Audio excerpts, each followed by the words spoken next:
تو اب انہوں نے سندھ طاس معاہدہ ختم کیا، اور یاد رکھیے گا کہ دریاؤں کا پانی روکنا اعلان جنگ ہوتا ہے پوری دنیا میں، اور بھارت نے جو ہے وہ اعلان جنگ کیا ہے، کیونکہ ایسا تو ہمارے ساتھ جنگوں میں بھی نہیں ہوا۔ تو ایک انہوں نے یہ کیا کہ سندھ طاس کا معاہدہ ختم کر دیا، دوسرا انہوں نے واگا اٹاری بارڈر بند کر دیا کہ جناب کوئی آمد رفت نہیں ہوگی پاکستان کے ساتھ، کوئی تجارت نہیں ہوگی، ہم یہ بند کر رہے ہیں، ہم کوئی رابطہ رکھنے نہیں چاہتے۔ تیسرا قدم انہوں نے اٹھایا کہ پاکستان کا جو سفارتی عملہ ہے اس کو محدود کر دیا۔ انہوں نے کہا جی آپ 55 لوگ ہیں یہاں پہ، صرف 30 لوگ یہاں پہ رہیں گے، جو ملٹری سے ریلیٹڈ لوگ ہیں ان کو ناپسندیدہ انہوں نے کر دیا۔ انہوں نے کہا جی آپ 24-48 گھنٹے کے اندر ہمارا ملک چھوڑ دیں۔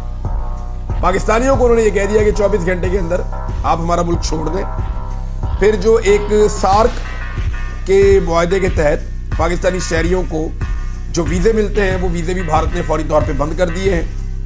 پھر اس کے بعد بھارت نے جو ہے وہ پاکستانیوں کے خلاف دیگر جو اقدامات کیے، اس میں فوجی سفارتکار ناپسندیدہ قرار دے دیے، پاکستان کے لیے سارک ویزا منسوخ کر دیے، اور واگا اٹاری بارڈر بھی بند کر دیا، اور ہمارے جو سفارتی عملہ ہے اس کی تعداد کو بھی محدود کر دیا۔ یہ جناب انہوں نے کیا ہے۔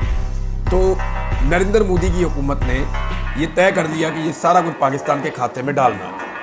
اب پاکستان رسپانسبل ہے یا نہیں، اس کے بارے میں کوئی شواہد ابھی تک پاکستانی گورنمنٹ کو نہیں دیے گئے۔ پاکستان کو نہیں بتایا گیا کہ پاکستان رسپانسبل ہے تو کیوں ہے، یہ کون لوگ تھے، کہاں سے آئے تھے، آپ کے بعد ان کے بارے میں کیا شواہد ہیں۔ آپ منہ اٹھا کے ڈائریکٹ تو نہیں کہہ سکتے کہ پاکستان نے یہ کیا ہے، لیکن انڈیا نے یہ کہہ دیا ہے، اور انڈیا اس پہ بلیو کر رہا ہے۔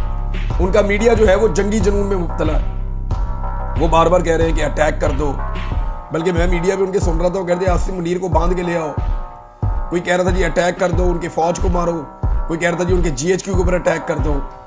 تو وہ بہت ساری ایسی باتیں کر رہے ہیں، پہلے ماضی میں بھی کرتے رہے ہیں بہت ساری ایسی باتیں۔